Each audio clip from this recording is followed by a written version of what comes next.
This meeting is now being recorded. Welcome, good afternoon, good morning to everyone. I want to welcome you to our presentation today on the International Dysphagia Diet Standardization Initiative, or IDDSI. Today's webinar is being sponsored by the Association of Nutrition and Food Service Professionals and Reinhart Food Service. My name is Meredith Pink. I am the Corporate Nutrition Services Manager for Reinhart Food Service. Just a couple of housekeeping things before we begin our presentation. If you are an RDN, an MDTR, a Certified Dietary Manager, or a school nutrition professional, and you would like to have continuing education credits for attending today's webinar, please make sure that you complete and return the post-quiz and evaluation within the next 2 weeks. The post-quizzes and handouts were emailed to everyone who registered for this event. If you did not receive the email, a second email will be sent out to everyone who registered and attended today. Also, we are making a recording of today's presentation, and we'll have that available through ANFT and through Reinhart Food Service at a later date. At this time, I am very pleased to introduce our two presenters for today's webinar, Peter Lamb and Julie Chikiro. Peter and Julie are co-chairs of IDDSI. Peter is a registered dietitian, a professional practice consultant, and a credentialed food service executive in Vancouver, British Columbia, in Canada. He is the past national president of the Canadian Association of Food Service Professionals and was chairperson of the DC Dysphagia Assessment and Treatment Network with Dietitians of Canada. Peter has served as a chairperson and board with the College of Dietitians of British Columbia and is an appointed clinical instructor at the University of British Columbia.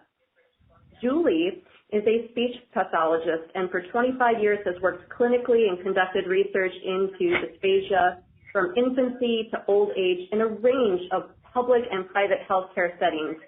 She is an adjunct professor with Queensland University of Technology and honorary senior fellow with the University of Queensland, Australia. She is also an affiliate with the Schools of Pharmacy, Chemical Engineering and Food Technology, and is a consultant to the industry and provider of postgraduate education. She's also a reviewer of 19 international journals in the fields of medicine, nursing, speech pathology, allied health, chemical engineering, and nutrition and food technology, and has published more than 40 journal articles and co-authored 4 books. At this time, I will be turning over the presentation to our two co-presenters today. Thank you very much, Meredith. Meredith, we'd like to start by thanking you for the opportunity to present this morning, and also just to start with, we'd also like to let you all know that the International Dysphagia Diet Standardisation Initiative is supported by funding from a variety of industry sources, and we're very grateful to our sponsors because they allow us to provide educational materials and those sorts of things.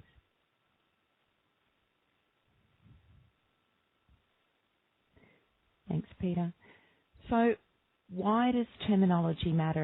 And this was quite a timely finding from many years ago, in fact. So about 18 years ago, there was a terminology mistake that made for a bit of a disaster in terms of a very expensive satellite. There was a satellite that was supposed to be the first weather observer, but all of a sudden after it had launched and was approaching Mars, it vanished. And when they realised what had happened, it had in fact completely burned up at the top of the atmosphere, and the investigation showed that the software that was calculating the force that the thrusters needed to exert in pounds was unfortunately being fed into a different data set, where the software that was taking in that data assumed that it was coming in metric units, in newtons. And because those two types of metrics were very different, the satellite burnt up and disappeared. So that's at a fairly extreme level. We can give you another example, sadly, that is closer to home and very tragic. And I'm going to pass over to Peter to talk briefly about this next case. Thanks, Julie. I'm not sure if many of you might have seen a diet order that may look like regular, pureed, regular. Well, this is exactly what was on the discharge record of an individual that unfortunately was being transferred from an acute care hospital to a long-term care facility where she lives. And out of the kindness of an ambulance attendant's heart, when he had noticed that this individual looked like she was hungry, he took the initiative to look at the discharge summary and notice this particular diet order. So he was kind enough then to share with her some egg salad sandwich. Unfortunately, she choked on the egg salad sandwich and died. And in the coroner inquest, what was discovered was this diet order was really meant to read regular diet, meaning not therapeutic, pureed texture, and regular thin liquids. So once again, unfortunately, this mistake in terminology cost a human life. I'll hand it over back to Julie to talk about the National Dysphagia Diet. Thanks, Peter. So I think the NDD was probably the very first national standardised terminology, so from 2002. And it's interesting when you go back and revisit some of the history there. So I'm just going to read a couple of things from the National Dysphagia Diet disclaimer that's there up on the slide. And it relates to the material in the appendix, and that it should be regarded as the beginning of a discussion and research agenda on the topic of viscosity and shear rates. And the suggested ranges do not reflect those currently used for any organisation or company, but are meant to be a catalyst for more research in the area. And it's fully expected that the suggested ranges here will be modified as soon as more research is available. So that was 2002 that was published. And since that time, we have had some changes, so it further continues that the categories do not necessarily represent the ranges expected for true dietary nectars or honeys, nor do they address the serving temperature of actual food. And instead, the borders and the ranges suggested here are intended to be used as a basis for discussion. For further study, the peer-reviewed scientific data will be needed to truly quantify the management parameters surrounding the complex diagnosis of dysphagia.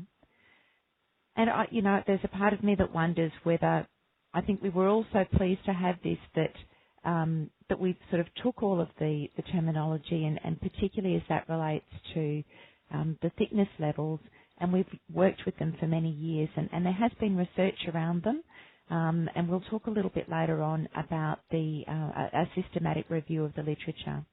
In the meantime, since 2002, there are a number of other countries that have developed national standards, and you can see images there relating to the national standards from the US, from the UK, Australia, New Zealand, Ireland, Sweden, Denmark, and Japan.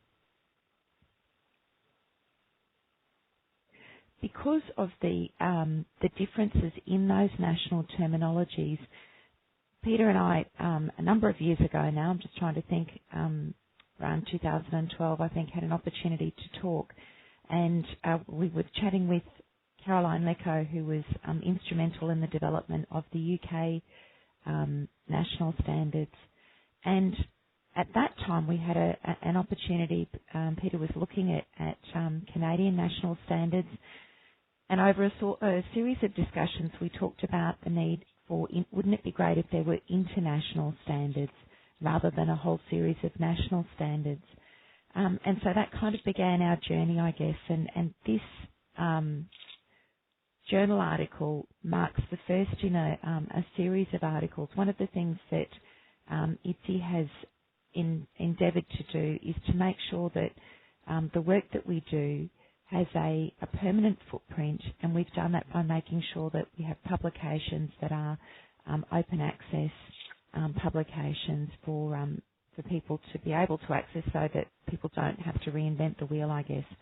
So in this paper, we looked at all of the different national terminologies and sort of brought them all together and looked at this concept of, wouldn't it be wonderful if we could have an international standardised terminology, so the beginnings of a global initiative.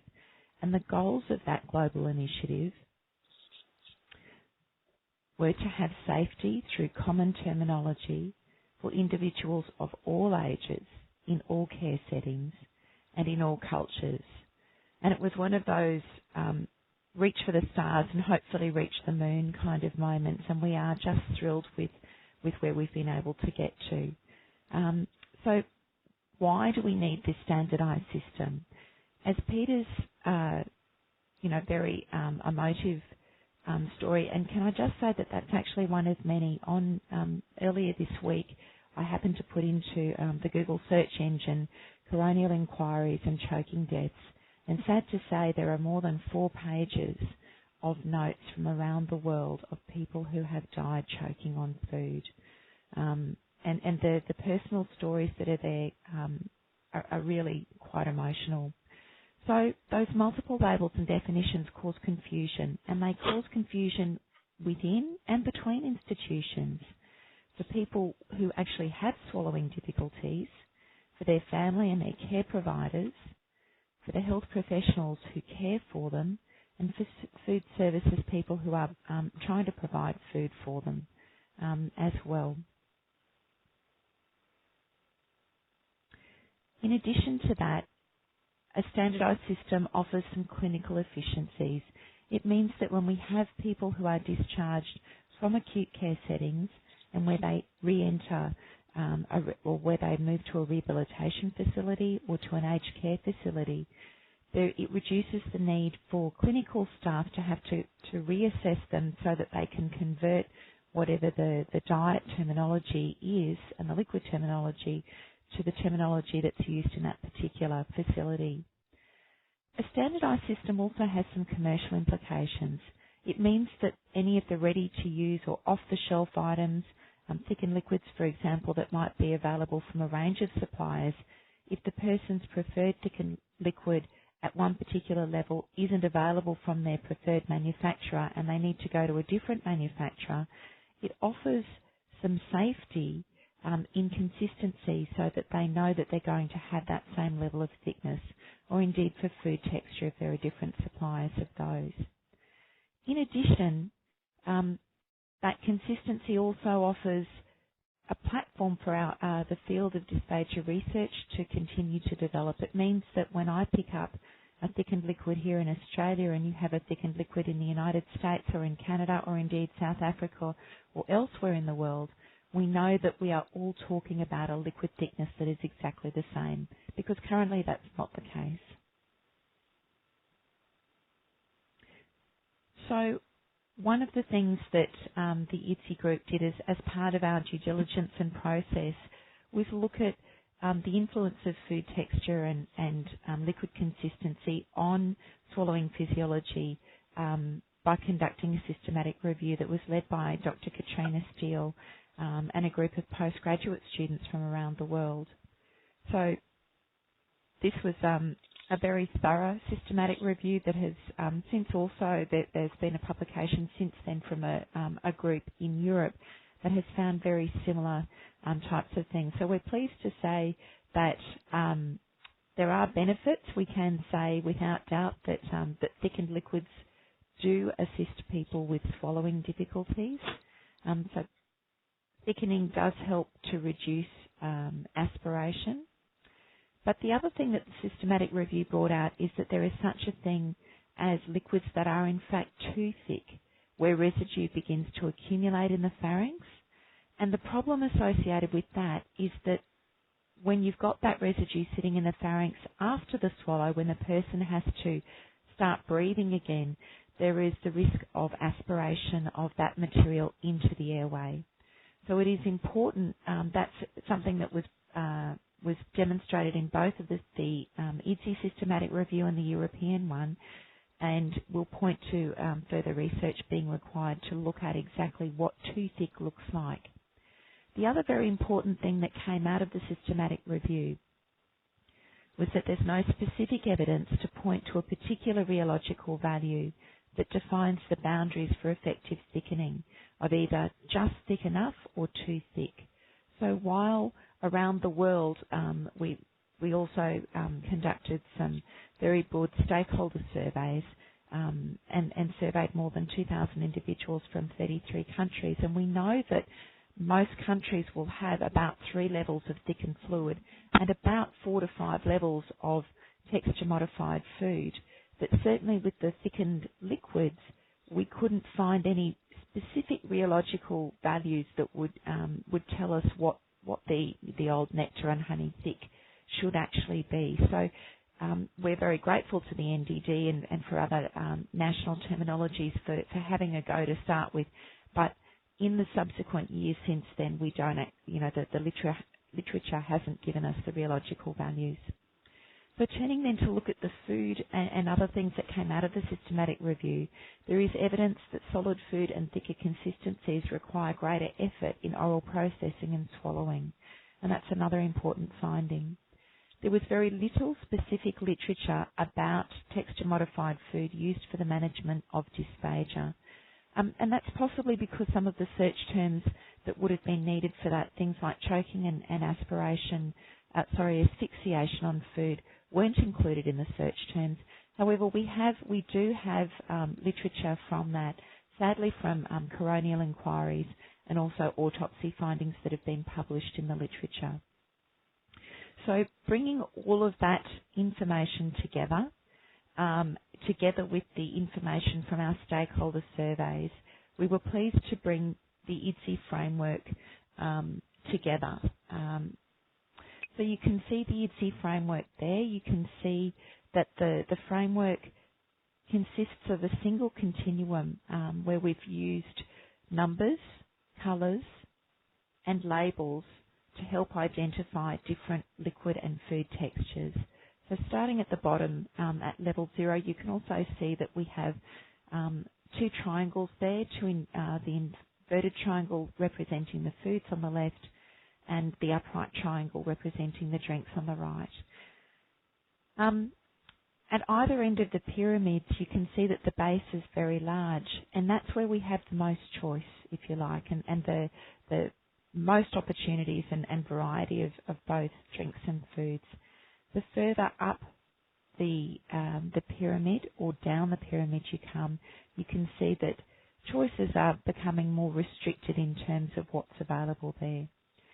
I'd like to draw your attention also to the crossover zone, the pureed food and the extremely thick liquids, and the liquidized foods and the moderately thick liquids.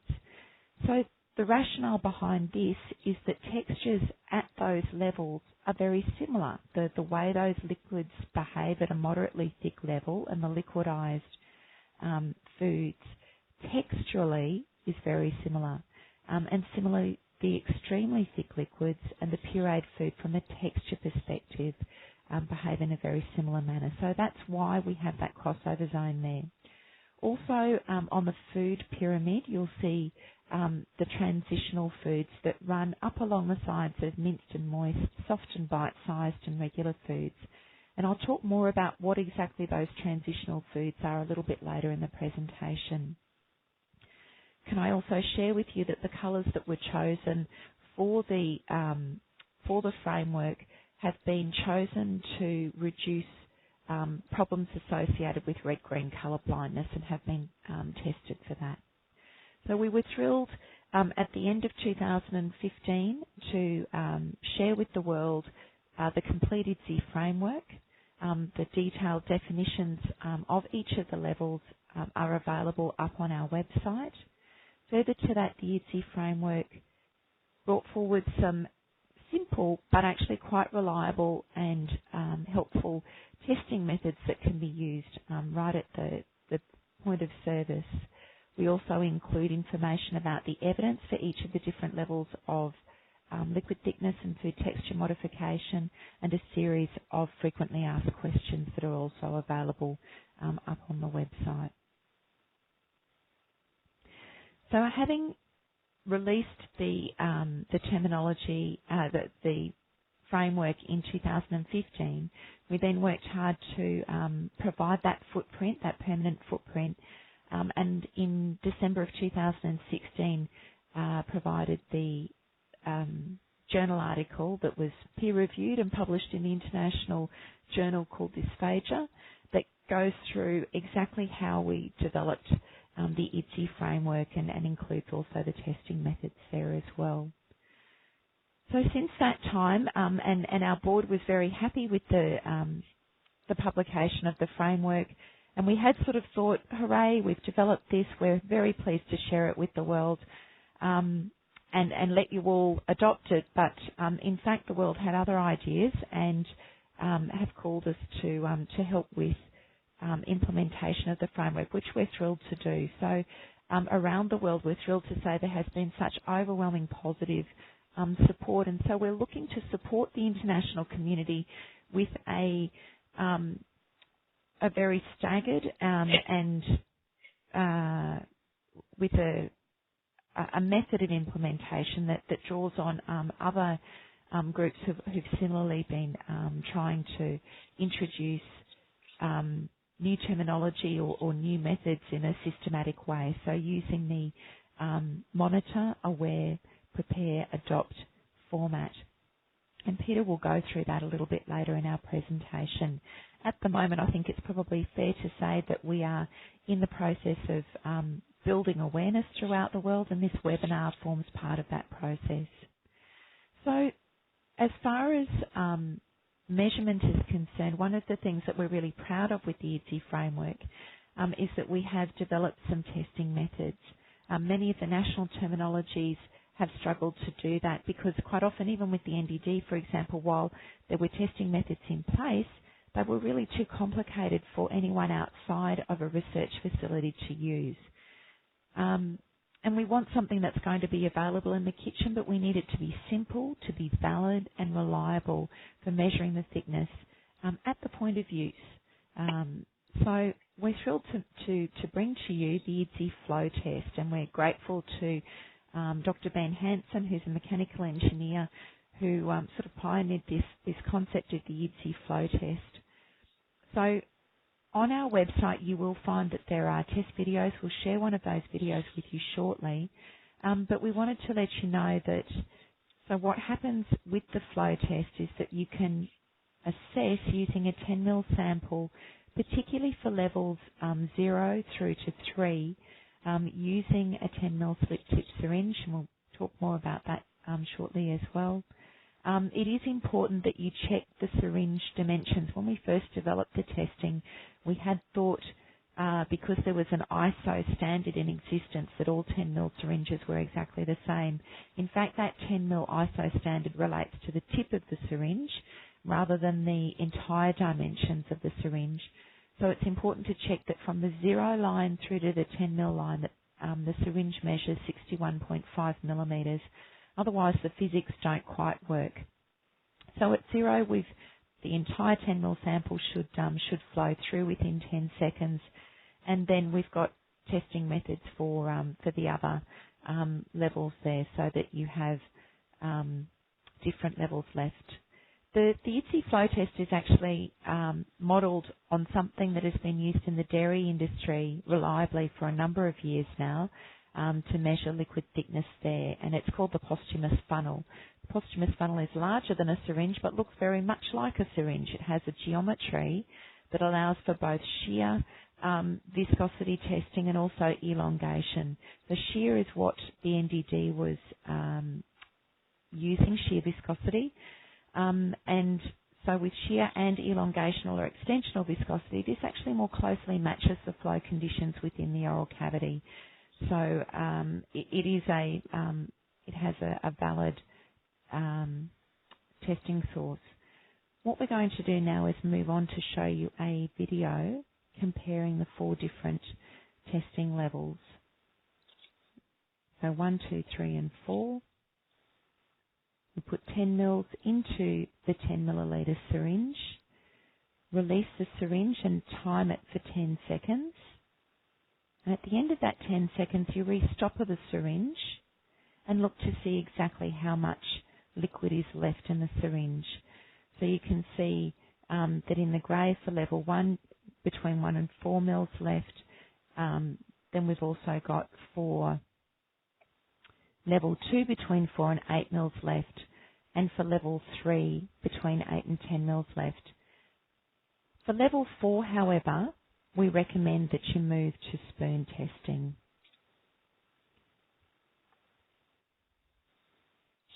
So the other thing that you can also do using a fork is look at the amount that the flow through a fork, particularly for levels 3 and 4. In our detailed descriptors, you will find flow descriptions through the fork as well for the liquids, but particularly for levels 3 and 4, this is helpful.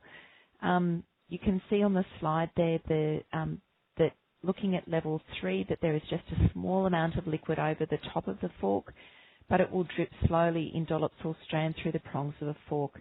And that's different to pureed or extremely thick, where there is quite an amount of the thickened liquid or pureed food that will sit above the fork, but a much smaller amount a small tail that might sit underneath the fork, and it won't drip continuously through the prongs of a fork. So on the next slide, we've got the detailed descriptors. So all of those are available for each of the different levels there, so you can see that there's information about the fork or the spoon, but other practical information, I guess, that at this level you can't, it doesn't require chewing, that it's not to be, or it's very difficult to suck it through a straw, and it's not to be drunk from a cup. We also include each of the physiologic rationales for each of the thickness levels. Moving on to the next slide. Moving on to the food side of things. So again, we've got detailed descriptors. So this one is minced and moist at level 5, and you'll notice that this time the triangle on the left-hand side is inverted to indicate that it's a food now rather than a liquid. So we're using pictogons, I guess, to help with that if you're using a shorthand, for example. Moving on to the next slide, we can show you also some of the testing methods then for minced and moist. So we've got a fork pressure test where you can push the fork down, and you should find that the meat sample should easily push through the tines of a fork. So much like that flow test we looked at before, we shouldn't have anything falling through the fork necessarily. It should mound up on top. We have a spoon tilt test. It shouldn't be so sticky that it sticks to the spoon. There should really be nothing adhesive left, because it is an international standard, and in Asia and other places in the world, chopsticks are used more frequently than forks, so you will find detailed descriptors there. And in other places, again in South Africa and other parts of the world where there aren't implements at all, and in fact people eat more commonly using their fingers and their hands, we also have developed testing methods that are suitable for those parts of the world as well. So moving on, I just wanted to share with you as far as the fork test is concerned. We discovered through sending our committee out around the world and bringing back a range of forks from IKEA and other places around the world, that if you measure a standard dinner fork that has 4 tines there, that the gap between those tines or forks typically measures 4 millimetres. And so that's a very useful thing, because that is one of our compliance measures for food particle sizes at level 5, minced and moist. Particularly for the adults, it is slightly smaller than that for children. So moving on to the next slide, you can see there that for soft and bite size now, we also have particle sizes here. So right within the label, you've got softness in the texture, and then bite size relating to. So these actually, the bite sizes that we determined and that you'll see shown about midway point on the slide, differ a bit for pediatrics and adults. And for adults and pediatrics, those particle sizes represent those that are small enough that they will fall through the trachea without actually blocking it. So that's where those particle sizes have come from. So again, based in science there. So moving on to the next slide then. We've further got the fork pressure test. So this is where to test the softness or the hardness of the food, if you take your fork then and apply the pressure to the point where the thumbnail blanches. So we've got arterial pressure that causes the thumbnail to blanch, and that pressure has been quantified on the next slide, in fact, to be at about between 17 and 20 kilopascal seconds. Now, curiously, that is in fact the pressure that the tongue uses to push up against the palate to generate a swallow. So that pressure that you use to apply to the food has a basis in physiology. And again, if you are pushing foods together with your fingers, with the finger pressure test, likewise has a physiologic rationale beside it. So with a soft and bite-sized food, you should be able to push into the food and it should completely deform and not return to its natural shape when it's released. And in the next slide, we've got a video demonstration of soft and bite-sized. So this is using a piece of broccoli. When the fork is pressed into that, it deforms, sticks to the fork, whereas with the next piece of broccoli that's not been as well cooked, the broccoli remains hard. So while the size is sort of about the right size, it hasn't deformed. And we have the same demonstration, this time using chopsticks, showing that it's very easy to pull apart with the chopsticks.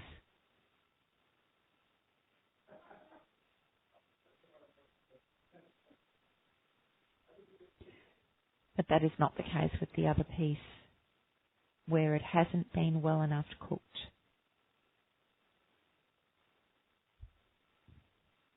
And then similarly with finger testing. Now this may even be helpful for frail elderly, for example, if you're trying to get an idea or help them to understand, exactly what that softness level is with finger testing, for example, if they're at home trying to work out whether it's soft enough for them. So we've gone with very practical testing methods. Moving on to the next slide, we wanted to share with you this concept of transitional foods. So these are foods that are routinely used in pediatrics, but are also used in the adult setting for rehabilitation of chewing skills. So these are foods that start as one texture, like a solid, and change to another texture when moisture is applied, like saliva or water, or even heat, for example, with ice chips. One of the characteristics of these foods is that they require minimal chewing, and that often you just need tongue pressure to break it down after that alteration in moisture or temperature. So if you think of something like an ice cream cone or a potato crisp, when you put that into your mouth, initially it will crunch, but very quickly with saliva it will break down very easily. So this provides a stepping stone, if you like, to move from one food texture for another. It may also mean that people at a minced and moist level, under the guidance of their clinician. So again, this is something where you need clinicians to assess the suitability of the person for this type of food texture, but technically could be used from that minced and moist level through to soft and bite-sized, and obviously all the way through to regular foods as well, either as to provide variety on that diet, because it at least looks like something that's a more regular texture, or as a stepping stone. No nutritional content, we recognise that, but is very useful as a teaching tool for rehabilitation of chewing skills. Moving on to the next slide, we've developed a number of frequently asked questions, and those FAQs are growing by the week, can I say so. We have them also up on the IDDSI website, where we share with you, so on that first one, my facility has used the terms nectar and honey for decades. Why weren't these terms used? So whilst they were popular and we knew that they were used very frequently in North America, what our stakeholder survey found was that they were not well understood in some parts of the world, and particularly in Asia. So that's one of the reasons why those labels changed. The other one there, my facility uses only 2 levels of texture modified food. Do we need to use all of the ITSI levels? And the answer is no. We've included all of those different levels to be able, so that people around the world have got labels to use. All we would ask is that if you're only using 2 of the levels, that you please just use the ITSI levels that you're actually using. So if it's a level 4 puree, and a level 6 soft and bite size, that you simply refer to just those labels then. And on to the next slide. The information around, so do all foods at level 6 soft and bite size for the adult guidelines need to meet the 1.5 by 1.5 particle size requirements? And the answer here is yes, they do.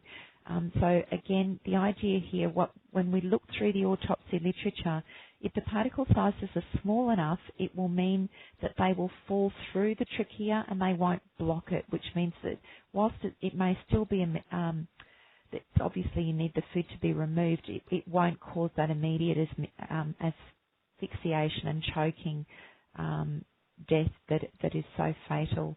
And it does relate to bread as well. Peter and I and the committee talked only last night about the need for a whole discussion which we could have, which we won't have today, but around bread and some of the issues there are with that. So with the minced and moist, is it possible to include sandwiches with a minced and moist filling?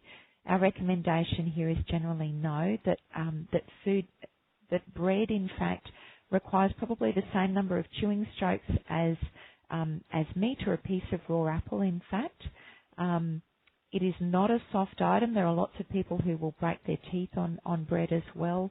It is something that actually needs to be in that regular dietary texture, and on the assessment of a clinician, they can determine whether or not there is safety for people to have bread. It's more the bread, in fact, than the filling that's problematic there. So I'm going to hand over to Peter now to talk more about implementation. Thanks, Julie. Juliet mentioned earlier about the request to the International Dysphagia Diet Standardization Initiative Board to facilitate the implementation of ITSI globally. So this is where we are at the moment.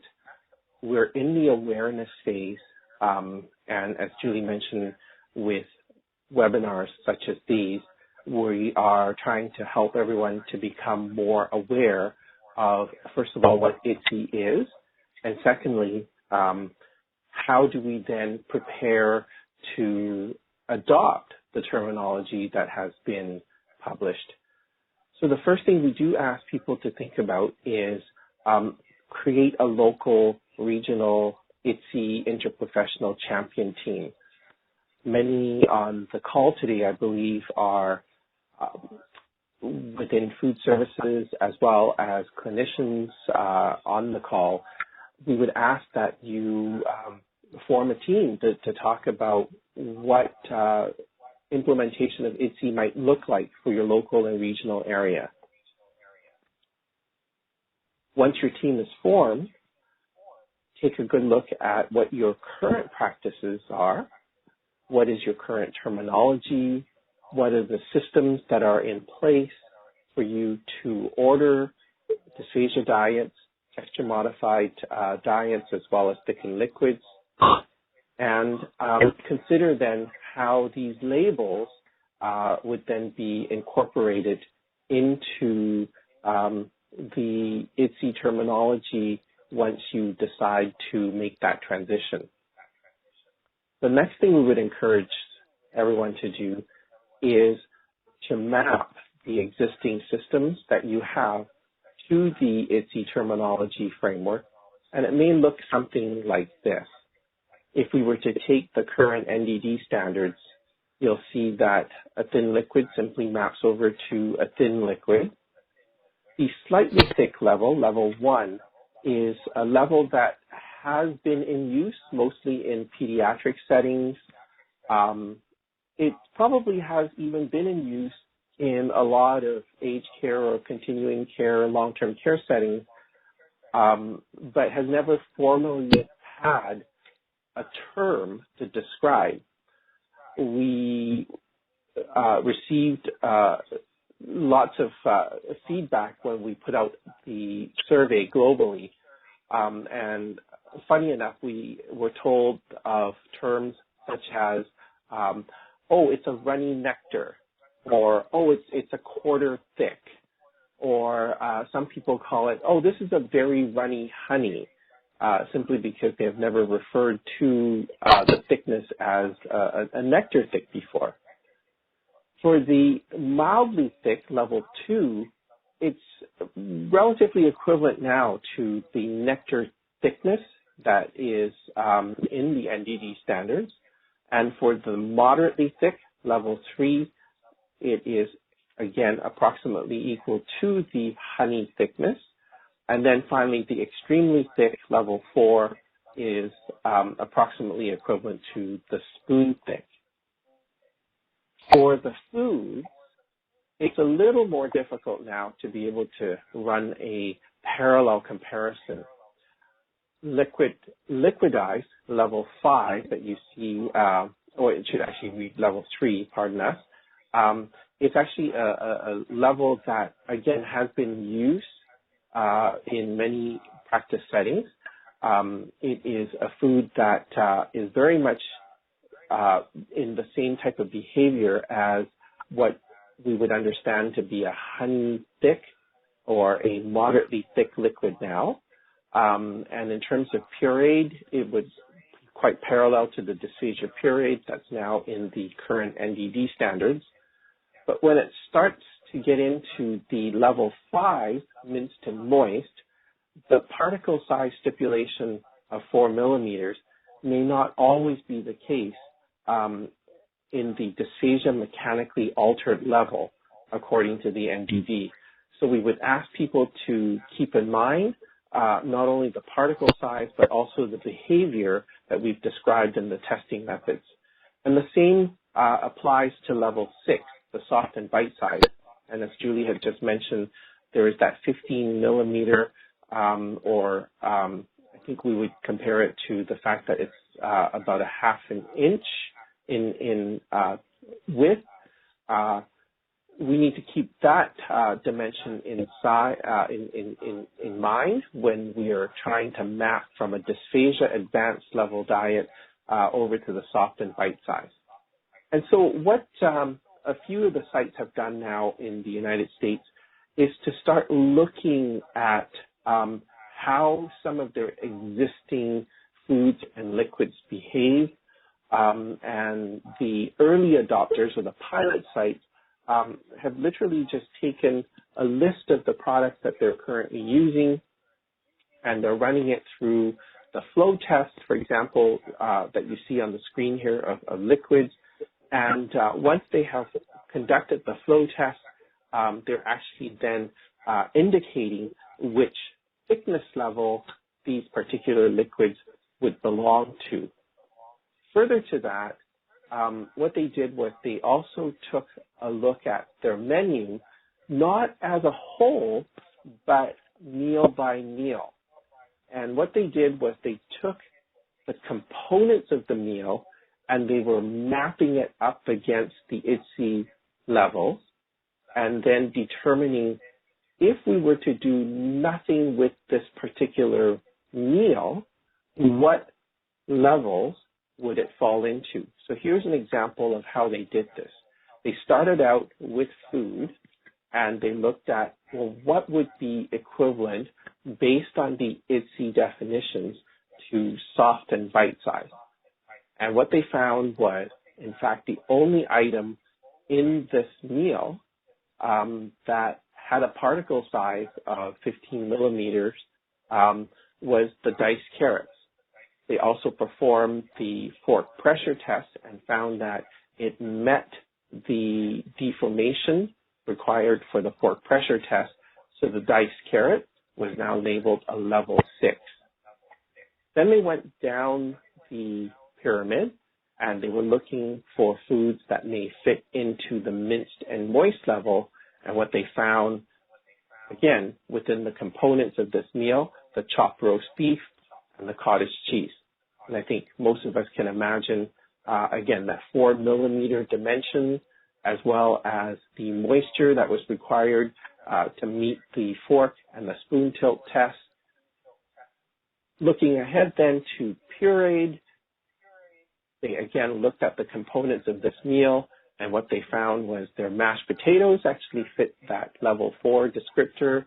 They found their gravy was actually thick enough to also fit the level 4 descriptor, the chocolate pudding, as well as the smart balance.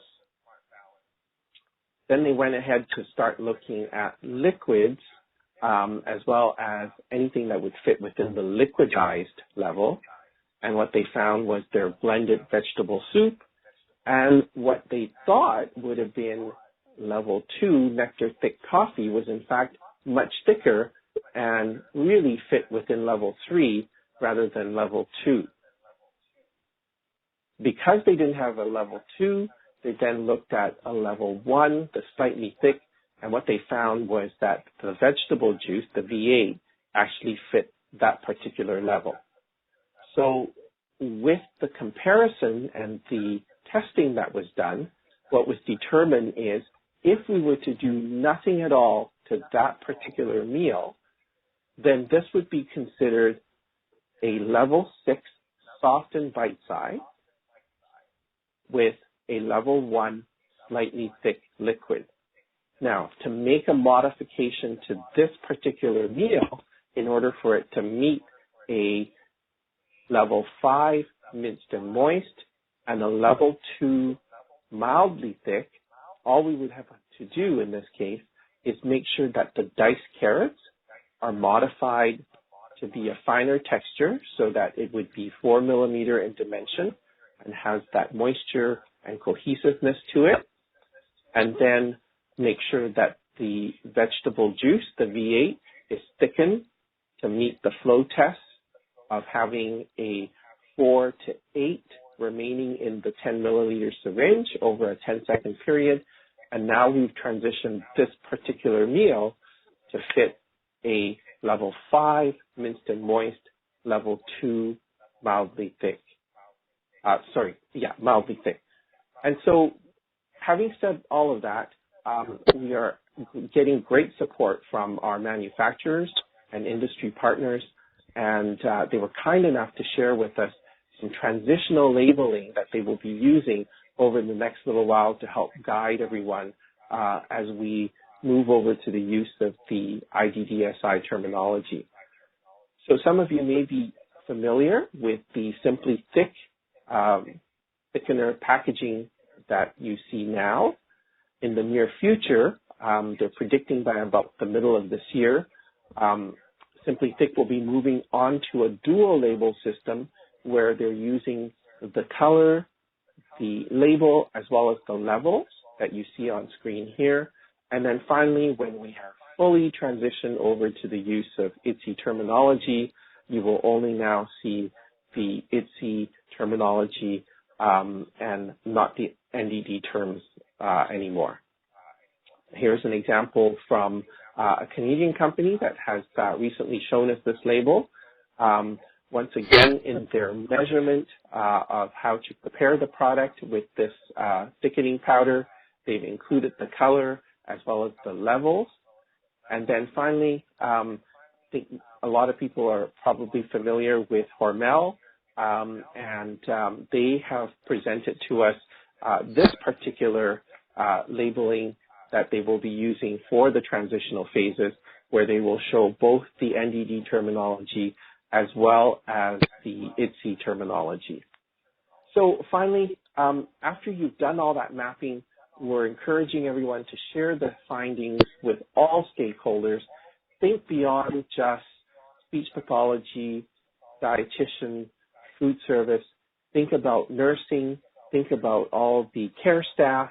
Think about all the rehab staff that may be working with individuals, recreation staff, think about the carers, and finally also relay the information to patients.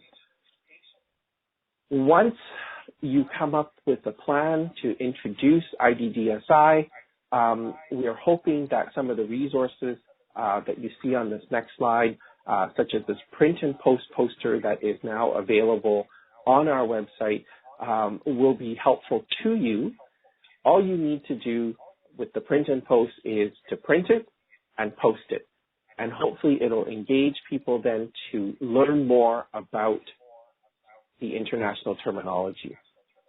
We hope that you will then make a plan and communicate this plan with all stakeholders, have a chance to review the plan with them, revise as needed, monitor, and then determine a launch date so that all stakeholders are aware. In Canada, the industry partners have come together and they have actually determined a target date for themselves, which is January 1st, 2019. What we've been made aware of by the American Academy of Nutrition and Dietetics and the American Speech Language Hearing Association is that they would also like to aim for this target date of January 1st, 2019. And in the background, the American Academy is working very, very diligently at the moment to update their online nutrition care manual. There has been a team working to submit the new terminology to SNOMED, and we know that there are many, many sites in the United States working on piloting and being early adopters. So once the terminology is launched, we hope that people won't think that that's the end of it all. We are hoping that there'll be some monitoring that will still take place, and if there is any revision that's required, that can happen over time, and then making sure that those necessary revisions are implemented. So if you're wondering, can we use the IDDSI terminology? Can we use the framework? Absolutely. The IDDSI framework, the definitions, all of the documents presented are protected under the Creative Commons license. All we would ask you to do, if you don't mind, is make sure that you attribute the Creative Commons license to it. We would ask that you don't tear the framework apart. Don't use only one side of the framework by saying, gee, you know, I really like the up right triangle of the liquids. I'm just going to use that. Keep in mind that the framework is to be kept intact so that we use both the upright as well as the inverted triangle to demonstrate the relationship between levels 3 and 4. For information about the attribution, please take a look on our website. It is right on the front page. So what is happening with IDDSI around the world? We're very happy to report to everyone on this call that we have had engagement with 128 different countries and territories. Many are in the preparation stage already in looking at how to implement IDDSI. We have 13 different volunteer groups translating the IDDSI framework as well as the definitions and testing document into their respective languages. Those translations will be posted on our website for review in the very near future. And once they've undergone a 3-month consultation period, they will then be published as that particular language translation. For more information about IDDSI, we do encourage you to visit our website, www.iddsi.org. And then, better than that, for those of you who would like to take IDDSI on the go, we'd like you to know that there is an app available for your use. It's free of charge. Simply go to your Android or iOS app store and download it for your smartphone or smart devices and tablets. So we'd like to just show you our faces and who we are. This is the very, very brilliant team that has come together. And we just want the group to know that these are all volunteers. None of the board of directors get paid a single dime. We all have real day jobs, and we work on IDDSI off the side of our desk. And as Julie had mentioned, many of us wake up very early or stay up very late at night in order for us to facilitate the international discussions that we have. And just for a little bit of fun, for some weird reason, someone from the United States sent us this, thinking that IDDSI was simply something that was, started by Canadians. Well, we thank you very much for that thought, and we hope you'll also be thankful for the Tim Hortons and enjoying Tim Hortons. For those of you who don't know what Tim Hortons is, it's actually a donut shop with relatively good coffee in Canada. So on that note, I think we'll open the webinar up for questions. Julie and I would be most thrilled to answer any questions that you have. Thank you, Peter and Julie, for your excellent presentation today. Because we have a larger group of participants, I am going to ask that if you would like to pose a question for Peter or Julie, that you click on the Q&A section at the top of your screen and type in your question. Also, I just want to give you a reminder that if you are needing continuing education credits, you will need to complete and return the post-quiz and evaluation within the next 2 weeks. These were sent out an email to everyone who registered. I will also be sending out a second reminder email probably within the next 24 hours for everyone who not only registered but attended today. Also, a recording of this presentation will be available through ANFP and through Reinhardt for reviewing in the near future. And then also thank you, Peter, for further information about IDDSI. Please feel free to contact them at communications@iddsi.org.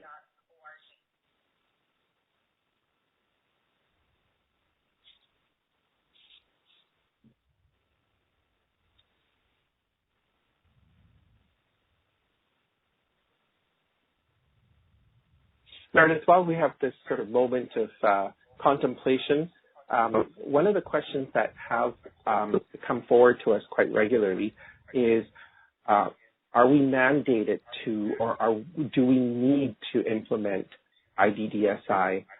And the answer is simply no. You are not mandated to, you are not regulated to implement IDDSI. We hope you will do it because you believe that this is a good system to improve safety, and we appreciate every effort that people will be taking to map their way and transition their way to IDDSI. For those who decide that they don't want to, we would at least ask that you consider coming up with some kind of a mapping system so that we can all speak a language and terminology that we can all understand, and the people that we support no longer have to go through how thick do you think it's supposed to be? Or, when you tell me that it's supposed to be this texture, well, how fine is it supposed to be? With these testing methods that we have in place and published, we hope that will help to improve how we currently practice. Thank you, Peter, for posing that. That is a question that I have heard from other professionals. As you mentioned, the Academy of Nutrition and Dietetics and the American Speech Language Pathologists have both recognized IDDSI. And Peter, you said that they are looking at incorporating it into SNOMED and also the Nutrition Care Manual in the near future. Is that correct? That is correct. Okay. So for those of you on the call that follow the Nutrition Care Manual, this is something to keep in mind that you will be seeing in the future.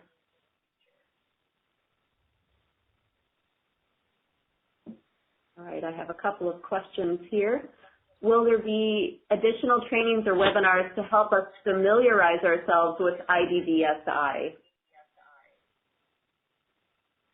Thank you for asking that question. And the answer is absolutely. We are just working on a webinar platform that we will be putting into place for IDDSI, and we are developing some online education segments now that we will present through webinars in the very near future. Just as with everything we have done with IDDSI, we want to make sure it is readily available and easily accessible by everyone and anyone in the world. So if you have not had the opportunity to sign up with us to be on our contact list, please take a moment to do so on our website under the Contact Us section, and we will be happy to inform you of future webinars so that you can be part of the learning in terms of how to implement and make IDDSI come to life in your neighborhood. Thank you, Peter. And as a reminder, again, as part of your handout, the poster that Peter had shared during the presentation, as well as a handout that kind of talked about the overall framework, were included with the email that I sent out. But I do encourage you, and these handouts point you back to the website. In fact, the videos that you saw today, those are available on the website. So as you are working with your employees and training them, these are videos that you can very readily upload or watch off of that website. So we have reached 3 o'clock. I can't believe that our time has gone so quickly. And again, I just want to thank our two presenters today, Peter and Julie. Thank you so much for sharing your time and your talent today. And thank you, everyone, for joining us on this webinar. Thank you, Meredith. Thank you, Meredith.